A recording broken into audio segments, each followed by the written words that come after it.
अच्छा जी, boys and girls हमने जो अभी तक,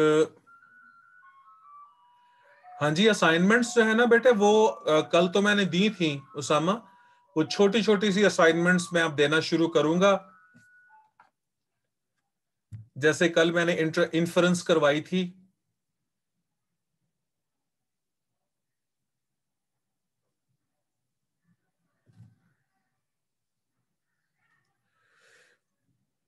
शहीर, इस सर्टिफिकेशन में एक तो रीडिंग करनी करनी होती थी आपने काफी सारी बुक से।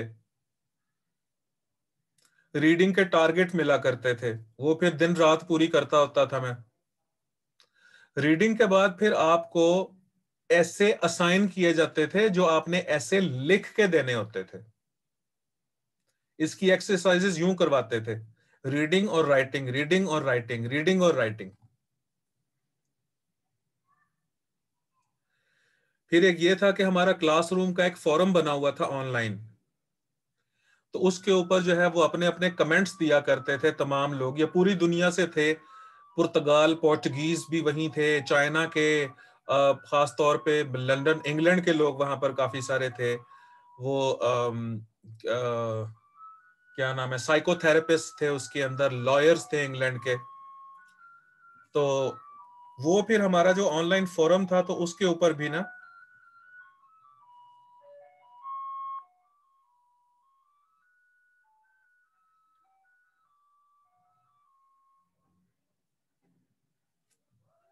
हाँ फरहान, वो पोएम मैंने मैम को दिखाई थी तो उन्होंने बड़ी पसंद की।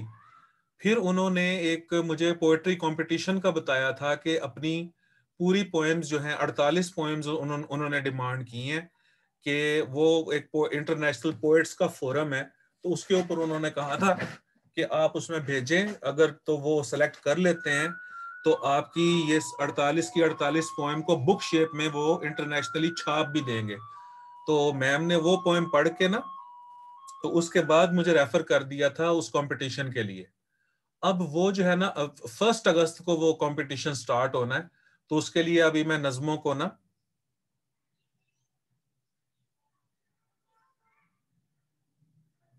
हाँ, तो वो फिर मैं ना सबमिट करवाऊंगा।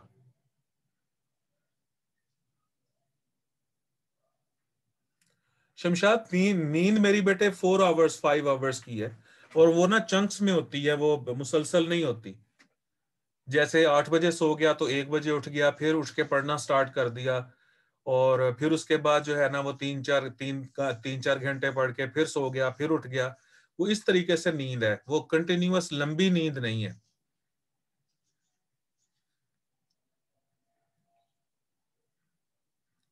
फरहान, जजाकल्ला बेटे, जजाकल्ला।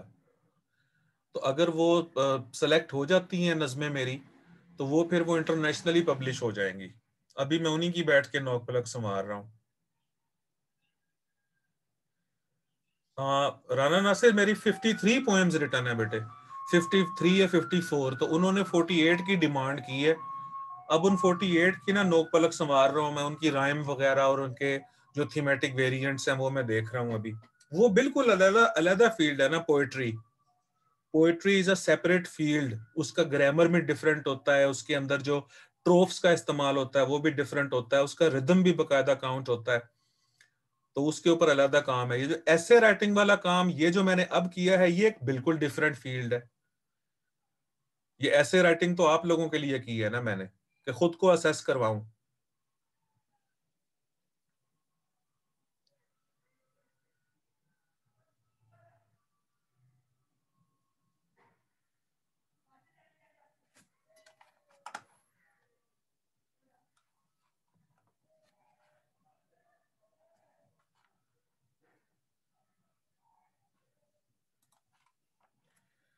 जो ऐसे राइटिंग है वो आप लोगों के लिए की है मैंने।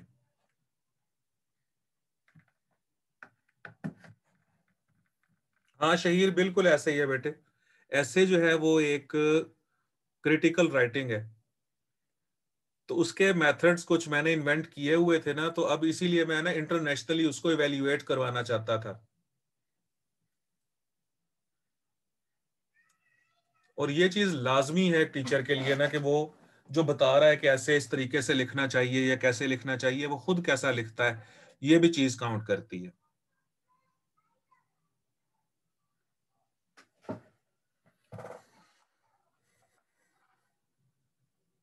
अच्छा जी, अब हम समराइज करते हैं अपनी बातें जो हमने पहले की थी। और कल जो हमने शिफ्ट्स की थी, एक तो उसके अंदर थी क्वेश्चन शिफ्ट थी। क्वेश्चन शिफ्ट के बाद फिर हमने की थी रिजेक्शन शिफ्ट।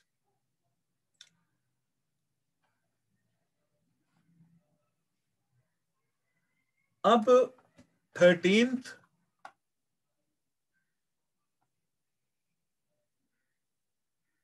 ट्वेल्थ शिफ्ट जो है, अब हम इसको देखते हैं। अब जब मैंने इंटरप्रिटेशन शुरू करवाई थी, तो किसी बच्चे ने कहा था कि सर ये रीफ्रेज तो नहीं है कहीं। तो रीफ्रेज देखो अब कि ये क्या चीज है। Choose any two sentences and rephrase, ये ट्वेल्थ शिफ्ट। अब आप लोग देखो, every sentence contains at least one concept. Focus on the concepts या concept and rewrite the sentence. The following methods can be used for rephrasing. अब rephrasing क्यों लाजमी होती है? बाज़ औकात जब आप इंट्रोडक्शन देने के बाद ऐसे स्टार्ट करते हो, तो कंक्लूजन में आपको उसी इंट्रोडक्शन को रीफ्रेज करना होता है। अगरचे कंक्लूजन जो है उसके काफी सारे डिफरेंट मेथड्स हैं, और हर ऐसे के ऊपर डिफरेंट कंक्लूजन लिखा जाता है, एक ही तरह का कंक्लूजन नहीं लिखा जाता। तो बहरहाल हम लोगों को रीफ्रेज करना आना चाहिए। यह फायदेमंद किस लिए है कि आप एक ही बात को कई दूसरे अंदाज में कहने के काबिल हो जाते हो। तो ये जो 12th शिफ्ट है, 12वीं जो शिफ्ट है, ये भी आप लोगों की जो राइटिंग है उसमें अपना कंट्रीब्यूशन देगी। ठीक है, अब सबसे पहले हम रीफ्रेज देख लेते हैं कि कैसे करना है, फिर उसके मेथड्स को हम एक नजर मार लेते हैं। अब उसके मेथड्स पढ़ने से पहले हम देख लेते हैं कि ये ओरिजिनल लाइन थी। The prime minister's words clearly suggest.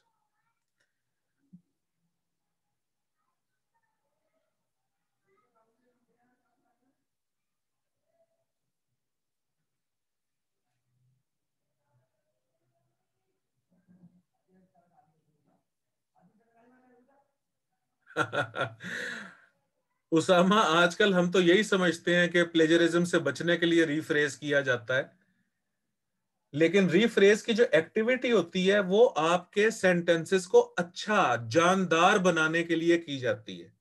इसका प्लेजरिज्म से ताल्लुक नहीं है कोई रीफ्रेज का।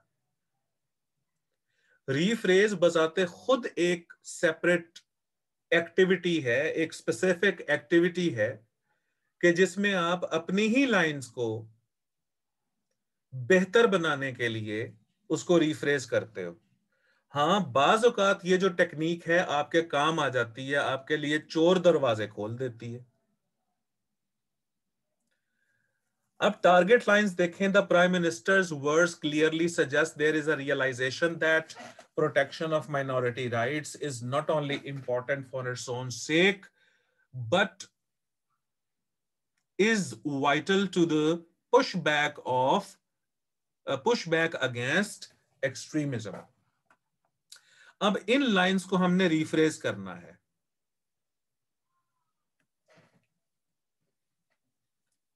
जी जी जी,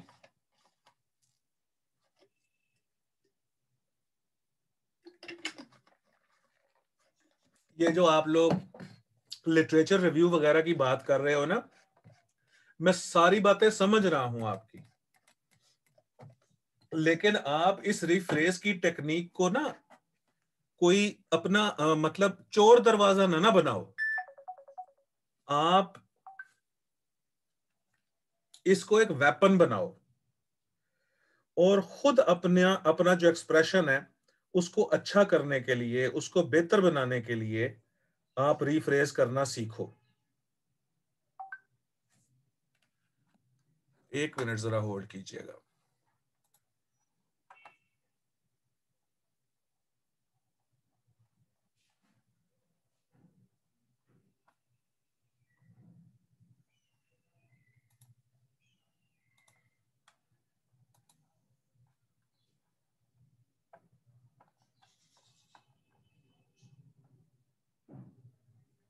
अच्छा जी,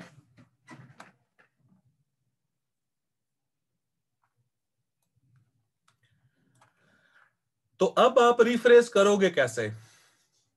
अब ये लाइंस को एक दफा फिर पढ़ लेते हैं हम। The prime minister's words clearly, ये टारगेट लाइंस दोबारा पढ़ते हैं। The prime minister's words clearly suggest there is a realization that protection of minority rights is not only important for its own sake, but is vital to push back against extremism.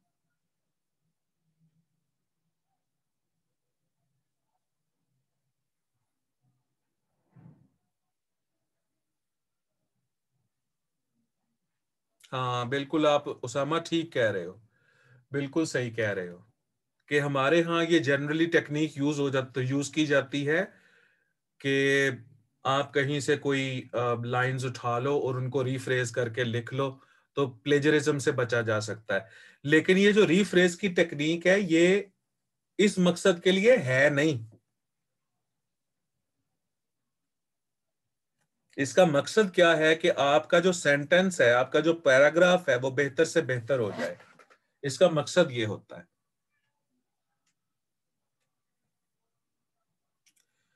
और माशाल्लाह बहुत अच्छा लगा सुन के कि 7 international publication है आपकी। That's very good, माशाल्लाह। हाँ जी, महा नॉट ओनली के साथ बट ऑल्सो का ही कॉम्बिनेशन होता है।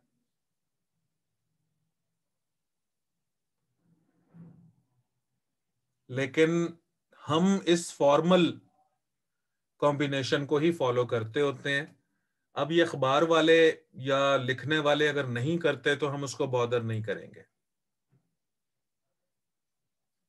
हाँ महा, ठीक कह रही हो आप, बिल्कुल सही कह रही हो। यही फर्क है फिर हम सीएसएस वालों में और जो दूसरे लोग हैं उनकी इंग्लिश में, कि हम लोग बिल्कुल फॉर्मल इंग्लिश को फॉलो करते हैं। आरिफ जमान कह रहे हैं कि रिफ्रेज करने के बाद जो नंबर ऑफ वर्ड्स हैं वो वेरी कर सकते हैं। हाँ बेटे, कम ना हो, कम ना हो, बराबर हो सकते हैं और थोड़े ज्यादा हो जाए, थोड़े ज्यादा हो जाए। ये नहीं है कि उसकी तशरीह शुरू कर दें आप, तशरीह नहीं करनी। आप जरा एक नजर आप डाल लोगे ना कि देखें रिफ्रेज कैसे हुआ है, तो आपको इसका अंदाजा हो जाएगा।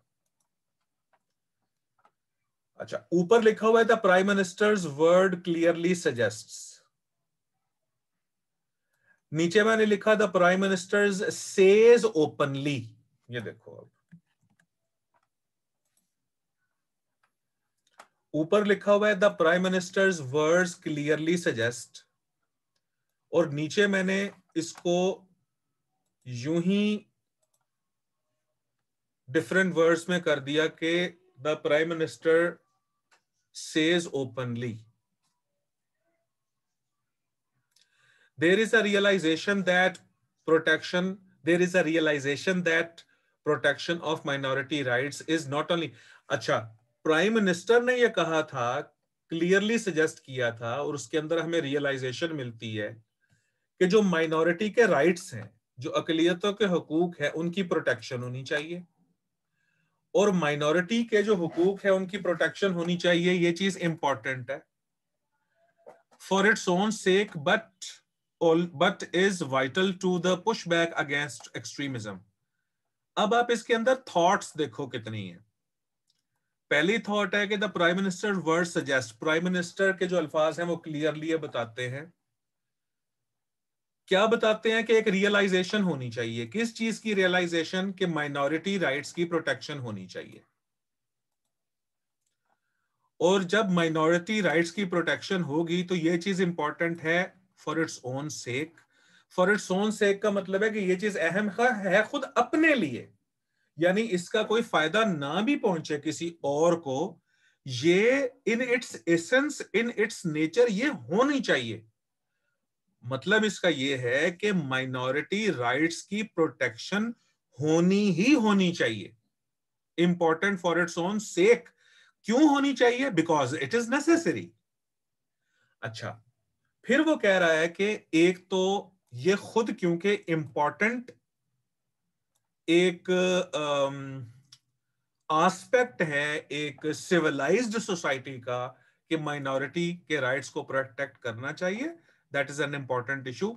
और फिर अगर हम ऐसा करते हैं तो पुश बैक अगेंस्ट एक्सट्रीमिज्म, तो जो एक्सट्रीमिज्म है उसको हम पुश बैक भी कर सकेंगे इस तरीके से। तो रीफ्रेज करने के लिए सबसे पहला स्टेप ये होता है कि उसमें से उन वो जो आपके सामने लाइन या लाइंस है उनकी थॉट्स पे फोकस किया जाए कि कितनी है, कौन कौन सी बात की गई है। अब मैंने थॉट्स इसके अंदर गिनी है, मेरे अपने हिसाब से मुझे 3 थॉट्स मिली हैं, 4 थॉट्स। पहली सोच ये मिली है कि प्राइम मिनिस्टर ने क्लियरली ये बात कही है, ढके छुपे अंदाज में नहीं की, क्लियरली ये बात की है। और बात क्या की है कि माइनॉरिटी राइट्स की प्रोटेक्शन होनी चाहिए। और फिर आगे उसकी वजह बताई गई है। इसकी वजह यह बताई गई है कि माइनॉरिटी राइट्स की प्रोटेक्शन क्यों होनी चाहिए भाई, क्योंकि ये एक इंपॉर्टेंट एक्टिविटी है। और दूसरा, इससे जो एक्सट्रीमिज्म है उसका भी खात्मा हो जाएगा। 1 मिनट होल्ड कीजिएगा जरा।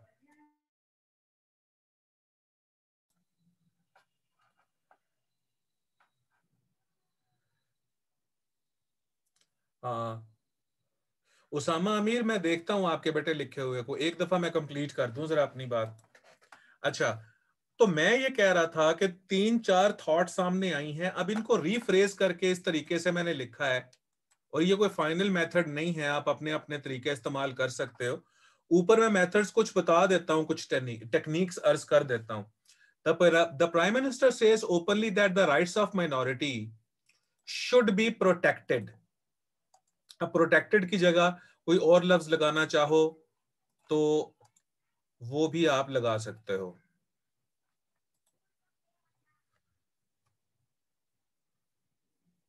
All should consider that this act be beneficial for everyone. This measure will decrease extremism, which is prevalent everywhere. तो प्रोटेक्शन की बात भी मैंने कर दी जैसे कि ऊपर हुई हुई थी। एक्सट्रीमिज्म जो है उसको उसका डिक्रीज होगा, ये भी बात मैंने कर दी। विच इज प्रिवलेंट एवरीवेयर, ये कुछ थोड़ा सा ऐड कर दिया।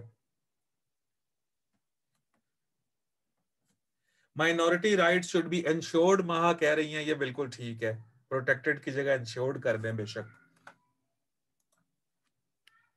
ले इंश्योर्ड जैसे महा कह रही हैं तो वैसे मैं लिख देता हूं।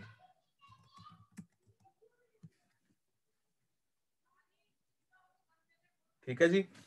अब इसका तरीका यह है रीफ्रेज करने का कि सेंटेंस का स्ट्रक्चर चेंज कर दें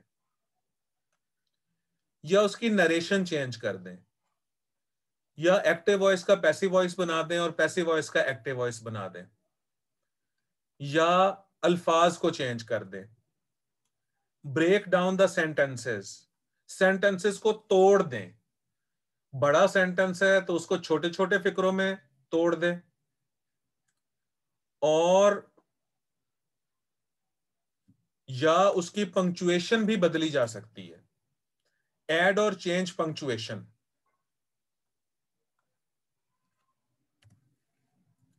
और grab the concept and right into your own words.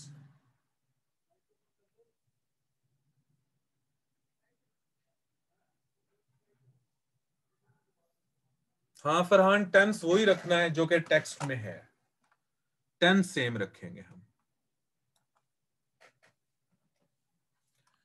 अच्छा जी, अब पहला क्या हुआ कि फिक्रे का स्ट्रक्चर चेंज करें। दूसरा है कि उसकी नरेशन चेंज करें, डायरेक्ट को इनडायरेक्ट में और इनडायरेक्ट को डायरेक्ट में बनाया जा सकता है। ये पॉसिबिलिटीज हैं जो आपके सामने मैंने निकाली हैं।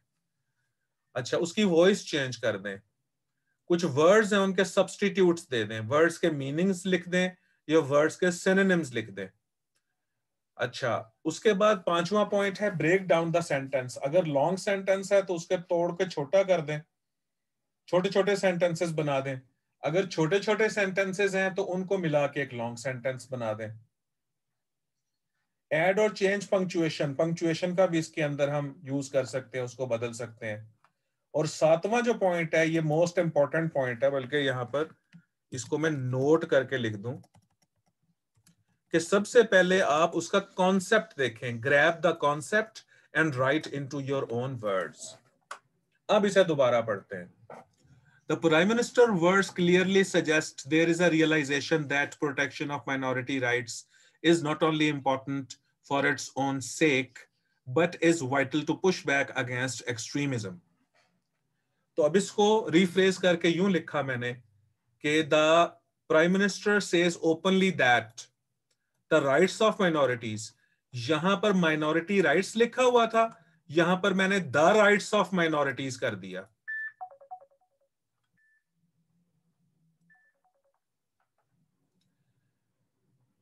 अच्छा, शुड बी इंश्योर्ड, यहां मैंने प्रोटेक्शन लिखा हुआ था तो महा ने कहा कि यहां इंश्योर्ड कर दें, तो फिर इंश्योर्ड लिख दिया। ऑल शुड कंसिडर, ये मैंने खुद से ऐड किया है। दैट दिस एक्ट, के ऐसा करना, ये भी मैंने खुद से ऐड किया है। Can be beneficial for everyone, ये हर किसी के लिए बेनिफिशियल होगा। This measure will decrease, this measure, ये भी मैंने खुद ऐड किया है।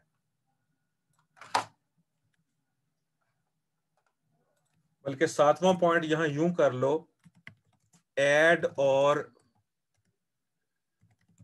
Remove words. वर्ड्स को ऐड और रिमूव भी किया जा सकता है जब आप पैराफ्रेज कर रहे होते हो। तो this measure will decrease extremism, ऊपर पुश बैक लिखा हुआ था, यहां पर मैंने डिक्रीज कर दिया।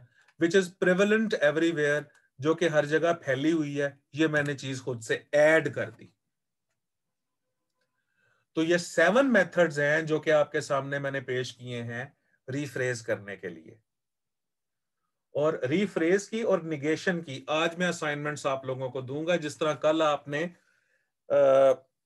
व्हाट्सएप जब चैट आप लोग कर रहे थे तो उसी के अंदर अपना अपना होमवर्क करके आपने दिखाया था, और बाज बच्चों ने बहुत अच्छा वो रिस्पॉन्स उसके ऊपर दिया था।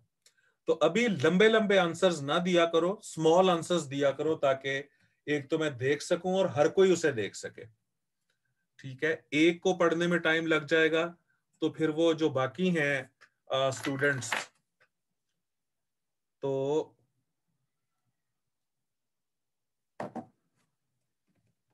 उनका फिर मैं इस तरीके से नहीं पढ़ सकूंगा।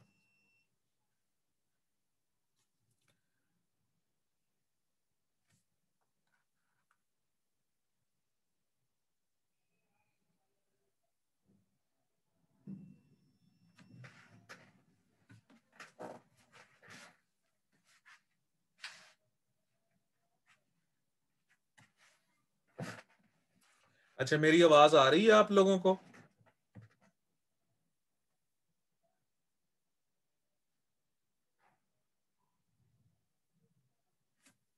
चले माशाल्लाह। ये इधर लाइट गई है तो वो ना अब स्विच हुआ था, असल में वो नेट कनेक्शन स्विच हुआ था, तो इस वजह से शायद आवाज आनी बंद हो गई हो।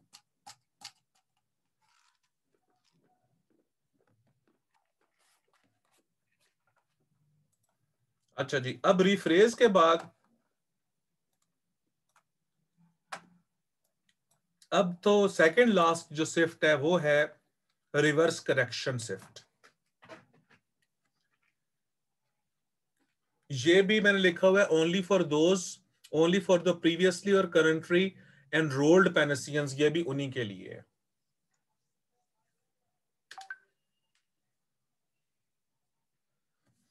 अब इसमें आपने क्या करना है, choose any 5 correct sentences and add mistakes. कोई से 5 सेंटेंसेस उठाने हैं और उनमें खुद मिस्टेक्स डालनी है, और मिस्टेक डालने के बाद फिर उसकी रीजन लिखनी है। मिसाल के तौर पे ये सेंटेंस देखिए, no one can compelled others to adopt a particular religion. अब आप यहां पर, ये मैंने नो वन कैन कंपेल्ड, ये कैन कंपेल्ड खुद मैंने मिस्टेक यहां पर डाली है। उसकी वजह क्या है कि जितने भी मोडाइल वर्ब्स होते हैं वो विल, वुड हो, शेल, शुड हो, कैन, कुड हो, ऑट हो, मस्ट हो, इन सारे मोडाइल वर्ब्स के बाद, हाँ माहा जैसे कह रही हैं, वर्ब की फर्स्ट फॉर्म आती होती है, हाँ कोई सा टेंस हो, हाँ कोई सा सब्जेक्ट हो। हाँ फरहान खलील भी जैसे कह रहे हैं।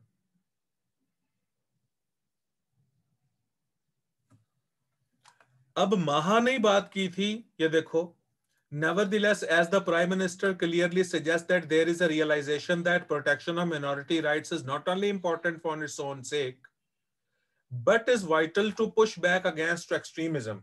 माहा यही बात कर रही थी ना।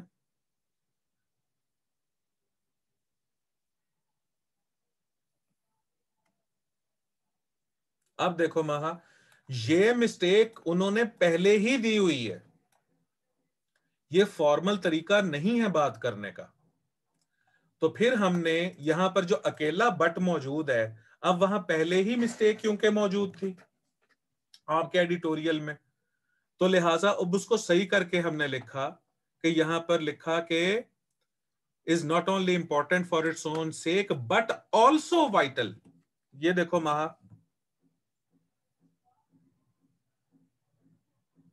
हाँ, तो एडिटोरियल्स के अंदर आपको मिस्टेक्स मिलेंगी। उसकी वजह यह है कि ये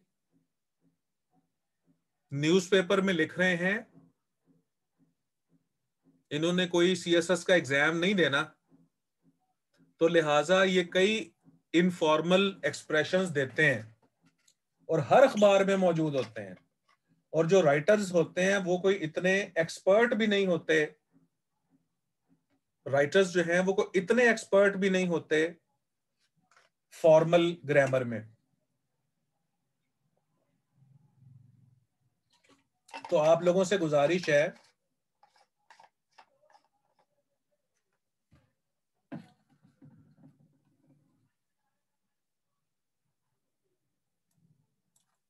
बट ऑल्सो इज वाइटल हो तो सर इस रेपिटेशन है।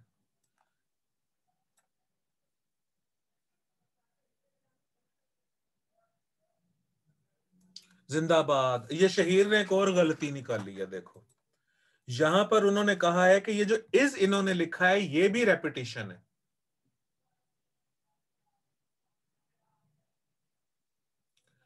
नहीं शमशाद, ये वो वाला बट नहीं है बेटे, ये को रिलेटिव कंजंक्शन का बट ऑल्सो है।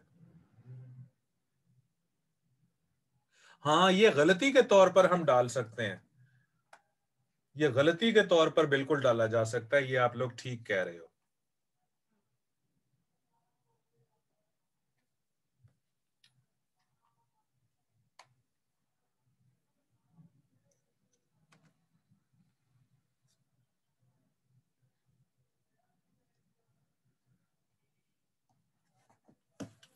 अच्छा जी, अब नंबर, अच्छा ये मैंने दो ही बनाए हैं, इसका मतलब है यहाँ पे, तो ये आपने इसको क्या करना है, रिवर्स करेक्शन की जहां पर बात हो रही है कि अगर तो कोई मिस्टेक आपको नजर आई है तो आपने मिस्टेक वैसे ही ठीक कर लेनी है, या आपने खुद मिस्टेक उसके अंदर डालनी है, इस नियत से कि यहां भी आप एग्जामिनर बन के सोचो कि किस तरह की मिस्टेक डाल के और जो कैंडिडेट्स हैं उनको घुमाया जा सकता है, उनके साथ ट्रिक खेला जा सकता है।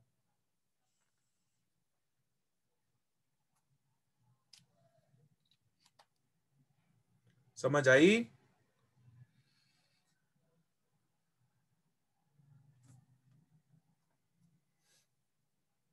अच्छा जी, 14 शिफ्ट जो है आखिरी शिफ्ट है ओनली फॉर द प्रीवियसली और करंटली एनरोल्ड पेनिसियंस। अब आपने क्या करना है कि कोई से 5 सेंटेंसेस उठा लेने हैं और उनको क्लासिफाई करना है।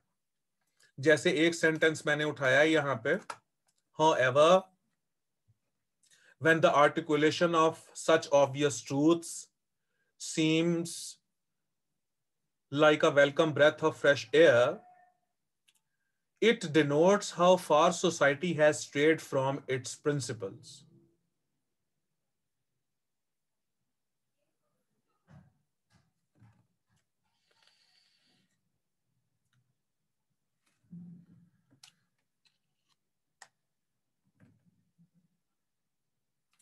तो यहां पर देखा कि क्लॉजेस दो हैं। इंडिपेंडेंट क्लॉज है इट डिनोट्स, और डिपेंडेंट क्लॉज है यहां पर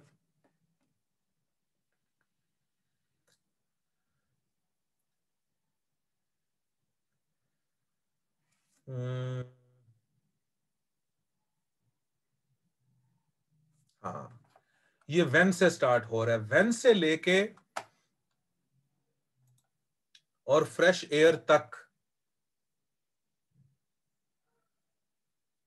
व्हेन समेत जो बाद वाला क्लॉजेज है वो डिपेंडेंट क्लॉज बन जाएगा।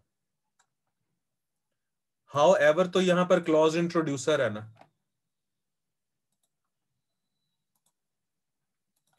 अब यहां से यहां पर देखो व्हेन से लेके और फ्रेश एयर तक ये डिपेंडेंट है।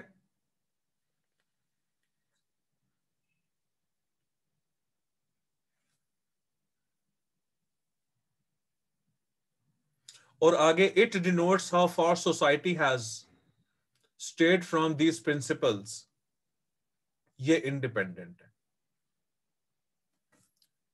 फ्रेजेस इसके अंदर कितने हैं फिर वो आपने देख लेने हैं। Like a welcome breath of fresh air from these principles, यानी ये जनरली दो फ्रेजेस मैंने लिख सकते हैं। दो फ्रेजेस आपके सामने लिख लीजिए, आप देख लो कई और फ्रेजेस भी इसके होंगे कि जैसे कि ऑफ सच ऑब्वियस ट्रूथ्स, ये भी तो एक फ्रेज है। लाइक अ वेलकम ब्रेथ, ये भी एक फ्रेज है। ऑफ फ्रेश एयर, ये भी एक फ्रेज है।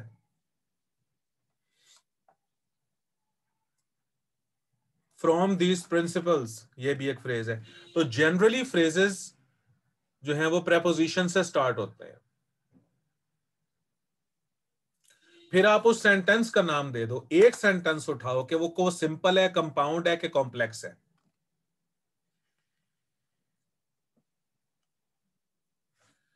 और ये इसीलिए मैंने लिखा है कि ये सिर्फ जो एक्टिविटी है वो एनरोल्ड पेनिसियंस के लिए है, क्योंकि आप लोगों को इस चीज की ट्रेनिंग होती है, तो ये क्लासिफिकेशन आप लोग कर सकते हो।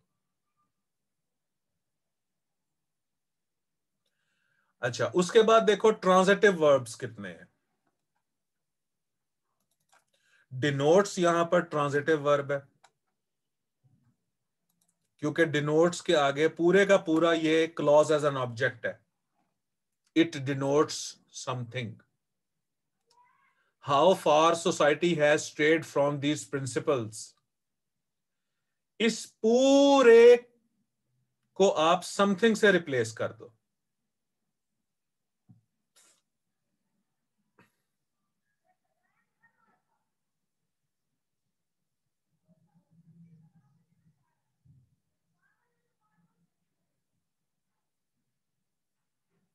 हाँ जी, जो महा आप पूछ रही हो, जो फरहान कह रहे हैं कि ये पूरे का पूरा, इसको मैं कर देता हूं यहां पर रेड में।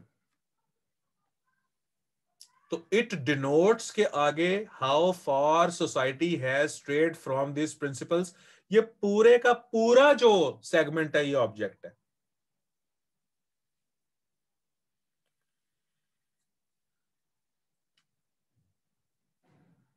तो बाज औकात पूरा क्लॉज भी ऑब्जेक्ट का काम करता है। और आमना रियाज कह रही हैं कि इसका पैसिव वॉइस भी बन सकता है। बिल्कुल ठीक है। तो पता नहीं अभी मैंने क्लॉज एज अ सब्जेक्ट या क्लॉज एज एन ऑब्जेक्ट आप लोगों को करवाया कि नहीं करवाया, बहरहाल जितना आपने पढ़ा है उसी हिसाब से आप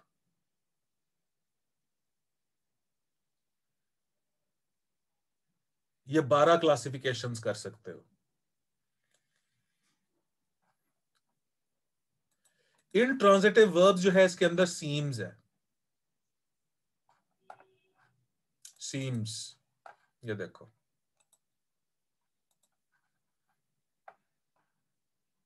ऐसा लगता है। लिंकिंग वर्ब इसके अंदर कोई नहीं है, और अगर देखा जाए तो सीम्स को लिंकिंग वर्ब भी के तौर पर भी लिया जा सकता है, लेकिन इंट्रांजिटिव कहें तो बेहतर है। कंजंक्शन कहें तो इसके देखें तो इसके अंदर व्हेन है, when these articulate when the articulation of this, क्योंकि व्हेन सबऑर्डिनेटिंग कंजंक्शन है तो इसीलिए उसने सेंटेंस को ग्रिप किया हुआ है ना। यहां पर क्लॉज इंट्रोड्यूसर जो है वो हाउ एवर है। क्लॉज एज अ सब्जेक्ट कोई नहीं है, क्लॉज एज एन ऑब्जेक्ट मौजूद है यहां पे, how far society has strayed. अच्छा आप मुझे बताओ, आपने क्लॉज एज अ सब्जेक्ट और क्लॉज एज एन ऑब्जेक्ट पढ़ा हुआ है?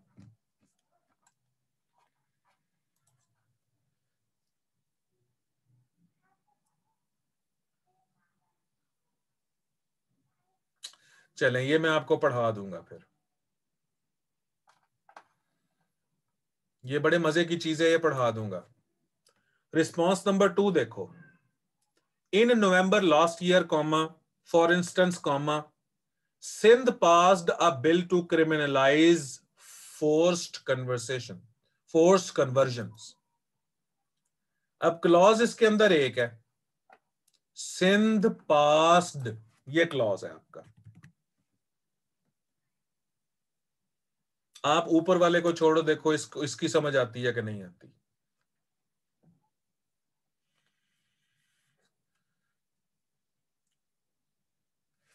इस पे सारे मुत्तफिक हो कि क्लॉज एक है?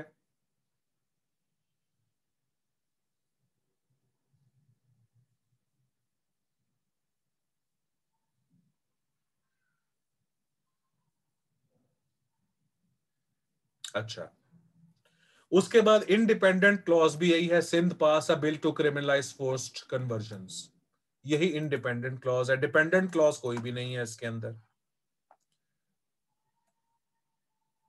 फिर फ्रेजेस इसके अंदर,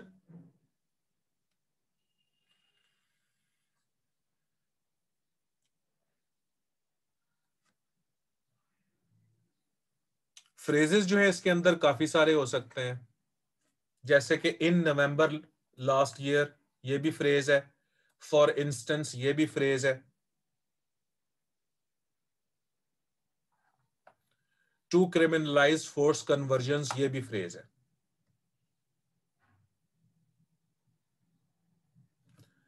सेंटेंस जो है ये सिंपल है।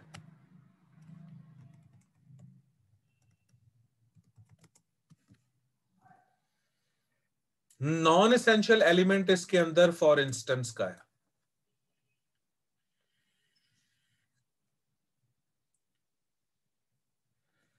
ये आपने पढ़ा हुआ है नॉन एसेंशियल वाला?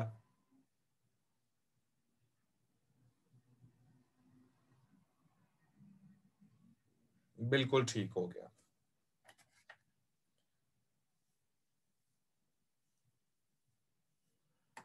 अच्छा, उसके बाद ट्रांजिटिव वर्ब इसके अंदर पास्ड है। Sindh passed a bill was passed by Sindh.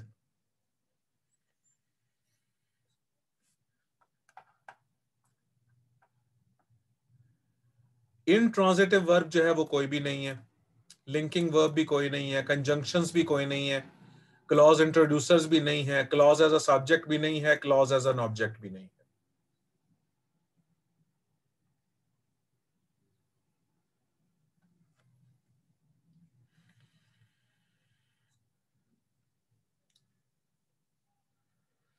Atif, इसके लिए तो मैंने बैकअप लेक्चर भी दिया था बेटे, ट्रांजिटिव और इनट्रांजिटिव वर्ब के लिए।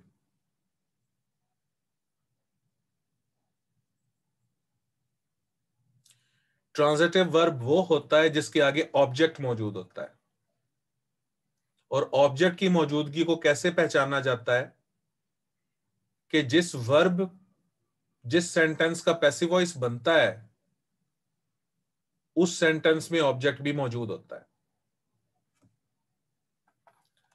अब मैं आपको यहां पर क्लॉज एज अ सब्जेक्ट और क्लॉज एज एन ऑब्जेक्ट बता दूं जरा।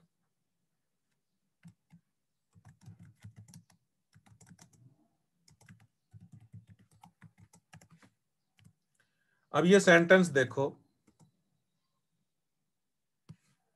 हाँ जी इन्फिनिटिव है बेटे, सही कह रहे हो आप, इन्फिनिटिव है, लेकिन इन्फिनिटिव अकेले तो फ्रेजेस ही होंगे ना।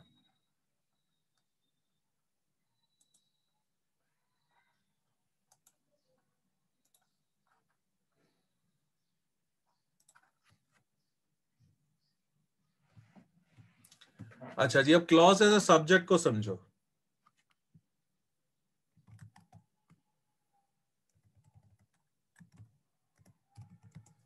All what he said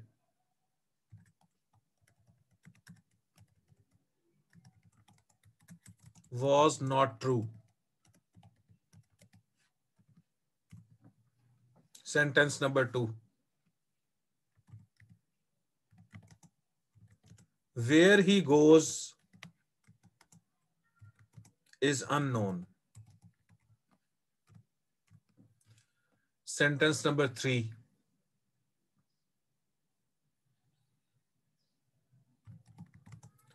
How he speaks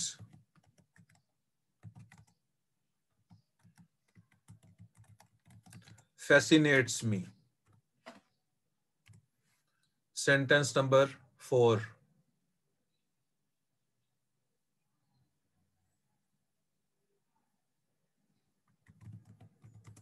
When they speak truth is a riddle.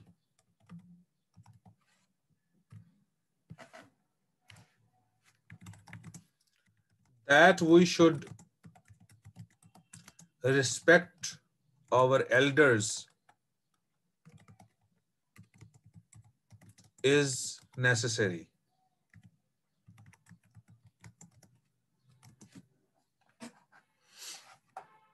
In 5 sentences को चेक करो जरा आप।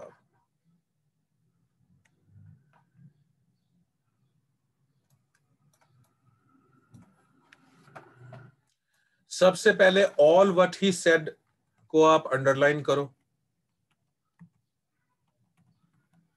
वेयर ही गोज को आप अंडरलाइन करो। हाउ ही स्पीक्स को आप अंडरलाइन करो।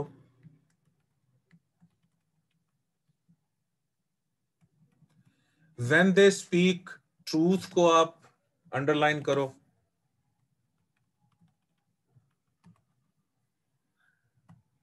That we should respect our elders को आप अंडरलाइन करो।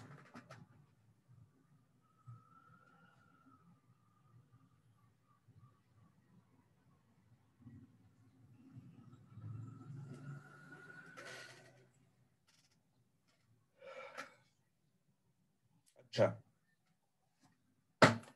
अब ये जो आपने ऑल व्हाट ही सेड को अंडरलाइन किया है, ये क्लॉज है पूरा बेटे। ही सेड और ही गोज और ही स्पीक्स और दे स्पीक्स और वी शुड रिस्पेक्ट, ये क्लॉजेस हैं सारे।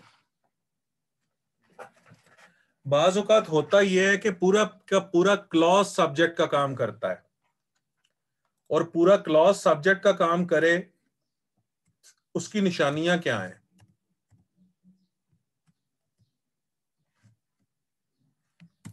Note,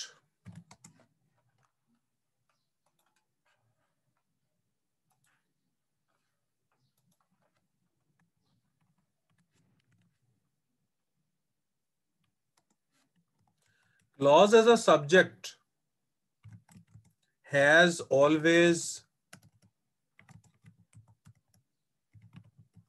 simple structure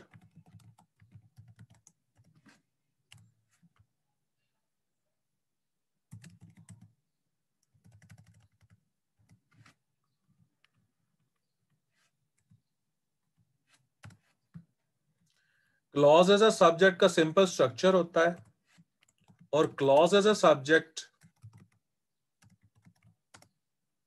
always takes singular verbs और clause as a subject can be replaced by something, someone or it.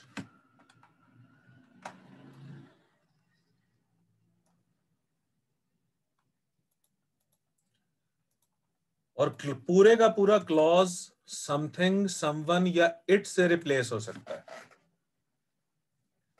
अब देखो, अब फिर सेंटेंस नंबर 1 को देखो। ऑल व्हाट ही सेड था, ये ऑल व्हाट डिड ही से नहीं था। वेयर के बाद ही गोज है, वेयर के बाद डज ही गो नहीं है। हाउ ही स्पीक्स है, हाउ के बाद डज ही स्पीक नहीं है, क्योंकि ये क्वेश्चंस नहीं है ना। When they speak truth, when do they speak truth नहीं है। तो क्लॉज एज अ सब्जेक्ट की पहली निशानी होती है कि WH फैमिली आए या ना आए। WH फैमिली के बाद भी सादा फिक्रा लिखा जाता है। अब इस पूरे क्लॉज के बाद देखो सिंगुलर वर्ब्स आपको नजर आएंगे। यहां पर वॉज और यहां पर इज और यहां पर फैसिनेट्स और फिर यहां पर इज और फिर यहां पर इज, सिंगुलर वर्ब्स। और क्लॉज एज अ सब्जेक्ट को समथिंग, समवन या इट से रिप्लेस किया जा सकता है। जैसे कि all what he said was not true को आप यूं पढ़ो, इट वाज नॉट ट्रू। तो पूरा ऑल व्हाट ही सेड,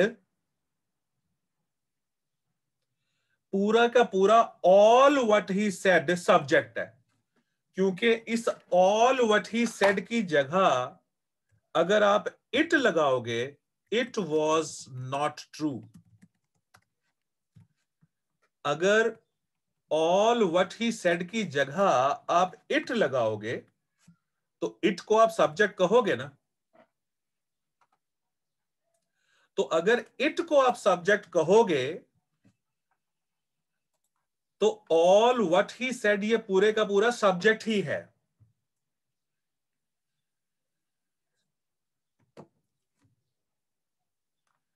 या इट वॉज नॉट ट्रू की जगह आप कोई सिंगल वर्ड लगा के देख लो, कोई सिंपल सब्जेक्ट दे के देख लो, जैसे कि the news was not true या समथिंग वॉज नॉट ट्रू। अब द न्यूज लगा रहे हो तो आपका सब्जेक्ट ये हो गया, समथिंग लगा रहे हो तो आपका सब्जेक्ट समथिंग हो गया।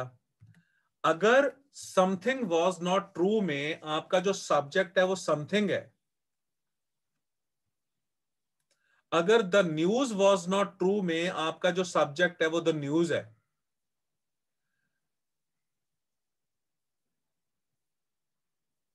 अगर इट वॉज नॉट ट्रू में आपका जो सब्जेक्ट है वो इट है, तो all what he said was not true में आपका जो सब्जेक्ट है वो ऑल व्हाट ही सेड है, मुकम्मल क्लॉज एज अ सब्जेक्ट। तो अगर पूरे का पूरा क्लॉज सब्जेक्ट का काम करे तो उसको हम क्लॉज एज अ सब्जेक्ट कहते हैं या नाउन क्लॉज कहते हैं, क्योंकि सब्जेक्ट हमेशा नाउन होता है या नाउन की कोई टाइप होती है।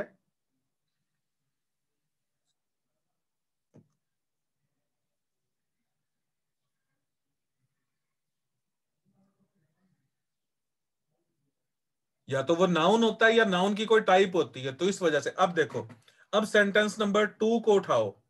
Where he goes is unknown. मैं कहता हूं वेयर ही गोज जो है ये क्लॉज एज अ सब्जेक्ट है, इसको प्रूव कर दो जरा।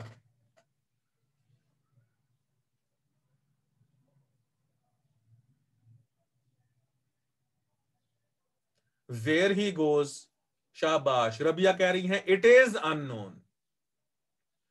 महा कह रही हैं समथिंग इज अननोन। आमना क्या कह रही हैं समवन इज अननोन।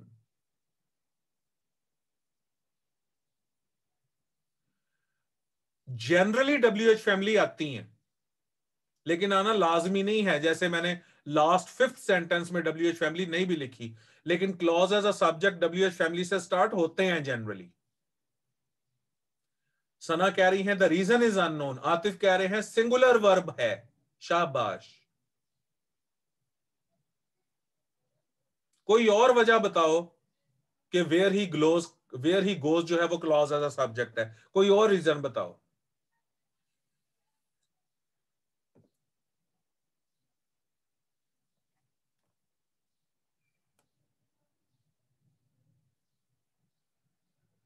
शाबाश, यही मैं सुनना चाह रहा था। फरहान खलील ने जो कहा है और माहा ने जो बात की है और आतिफ ने, कि यहां WH फैमिली के बाद भी सिंपल स्ट्रक्चर है। फैसल मसूद ने भी यही बात की है।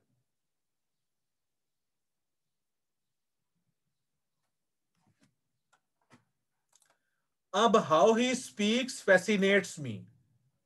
जिस तरह वो बोलता है ये चीज मुझे फैसिनेट करती है।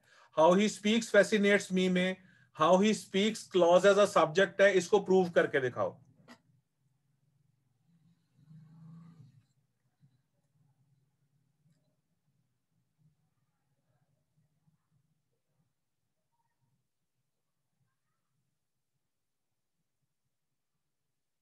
Someone fascinates me. Someone fascinates me, Farhan Khalil कह रहे हैं it fascinates me. Rana Nasir it someone something fascinates me, शाबाश। अब आप लोग जरा एक और चीज बताओ मुझे, अगर इस नहज पे आ गए हो। आमना रियाज कह रही है दिस ड्रेस फैसिनेट्स मी। बिल्कुल ठीक है, शाबाश। I did not I do not believe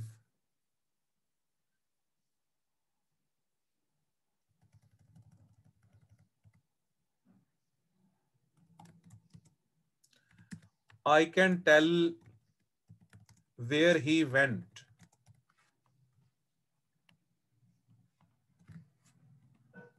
मुझे बताओ यहां पर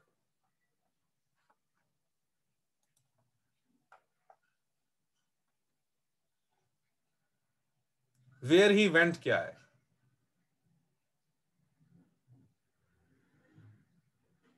क्लॉज एज एन ऑब्जेक्ट, शाबाश। तो यहां पर पूरा क्लॉज ऑब्जेक्ट का काम कर रहा है। CAO है ये, हारिस, शाबाश। राना नासिर भी सही कह रहे हैं, CAO है ये।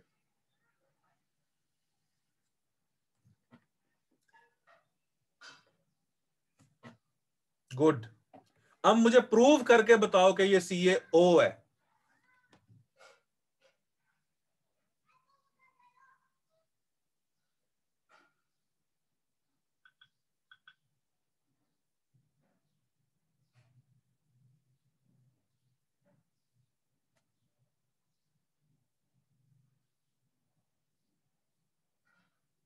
शाबाश।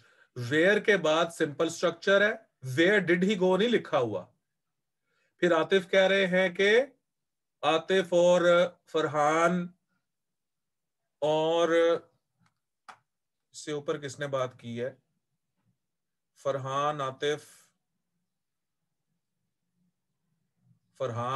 राना नासिर, शहीर। हाँ, अब ये कह रहे हैं कि एक तो वेयर के बाद भी सिंपल स्ट्रक्चर है, दूसरा आई कैन टेल समथिंग। ये देखो, I can tell something, I can tell the story.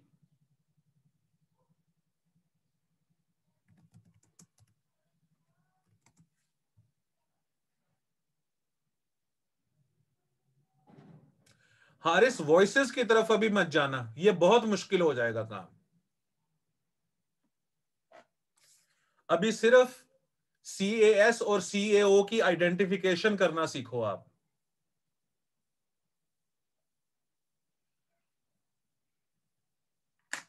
तो जब आई कैन टेल समथिंग में समथिंग ऑब्जेक्ट है, I can tell the story में द स्टोरी ऑब्जेक्ट है, तो I can tell where he went, इसमें वेयर ही वेंट ये पूरा ऑब्जेक्ट है, तो इसे हम कहेंगे क्लॉज एज एन ऑब्जेक्ट। पूरा क्लॉज यहां पर ऑब्जेक्ट का काम कर रहा है।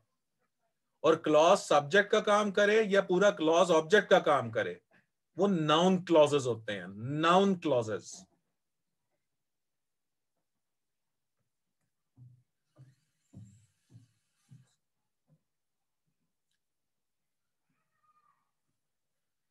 ठीक है जी।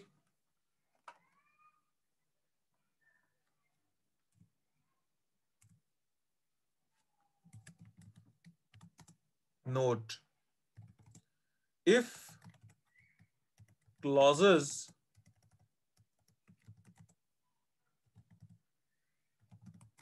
perform the, हाँ जी बिल्कुल महा, if clauses perform the role of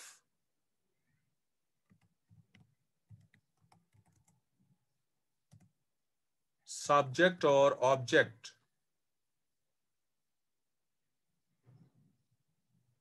कर सकते हैं जी, बिल्कुल कर सकते हैं।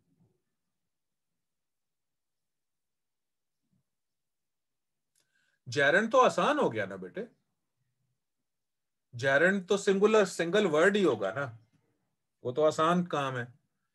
If clauses perform the role of subject और object, they are called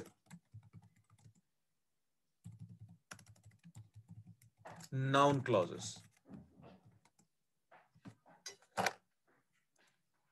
They are called noun clauses.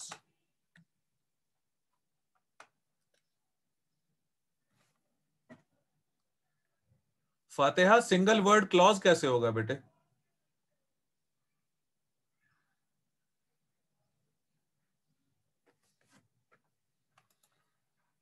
ठहरो, मैं आपको यहां पर जरा इस्तेमाल इसका करके दिखाता हूं। सेंटेंस देखो,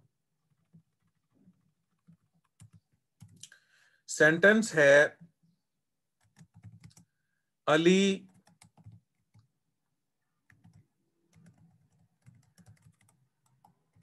fascinates me.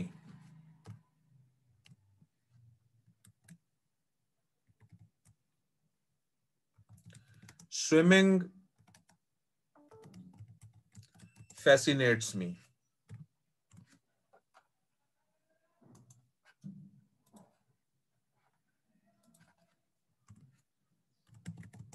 How राहत Fateh Ali Khan sings fascinates me. अब बताओ अली fascinates me में अली क्या है? फातिहा बताए सिर्फ।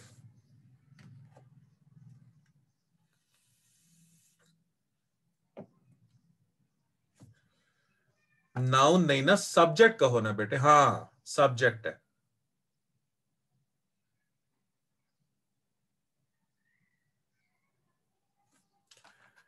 अच्छा, अगला स्विमिंग फैसिनेट्स मी में स्विमिंग क्या है?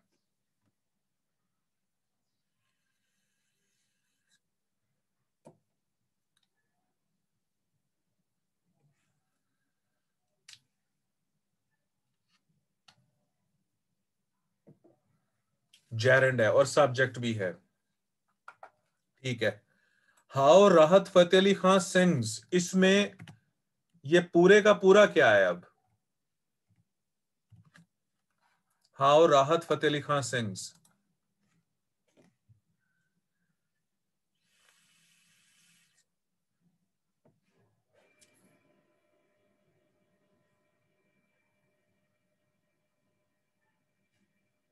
शाबाश, क्लॉज एज अ सब्जेक्ट है। ठीक हो गया जी। अच्छा, अब इसका मुझे जवाब दो। I like apples, I like singing,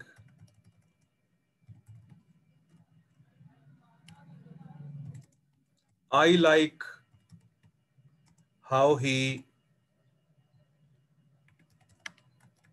treats his servants। अब आई लाइक एप्पल्स में एप्पल्स क्या है बताओ।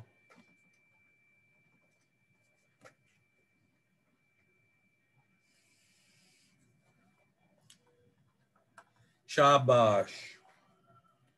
आई लाइक सिंगिंग में सिंगिंग क्या है?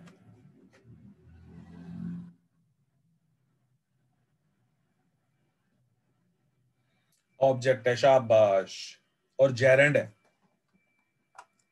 अच्छा, I like how he treats his servants, इसमें हाउ ही, शाबाश। अब how he treats his servants में ये CAO है, पूरा क्लॉज ऑब्जेक्ट का काम कर रहा है।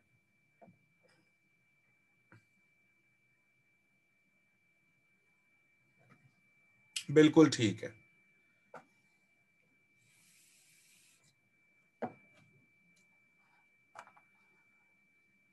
चलें जी मेरा बच्चा, आज के लिए इतना ही। और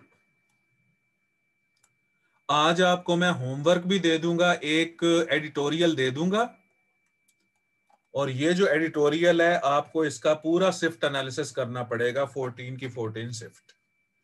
और उसकी डेडलाइन भी मैं दे दूंगा कि कब आपने मुझे सेंड करना है। और कल से हम एक नया टॉपिक शुरू करेंगे ग्रामर का, अग्रीमेंट मिस्टेक्स। बल्कि अग्रीमेंट मिस्टेक्स शुरू करवाई थी मैंने आपको या नहीं?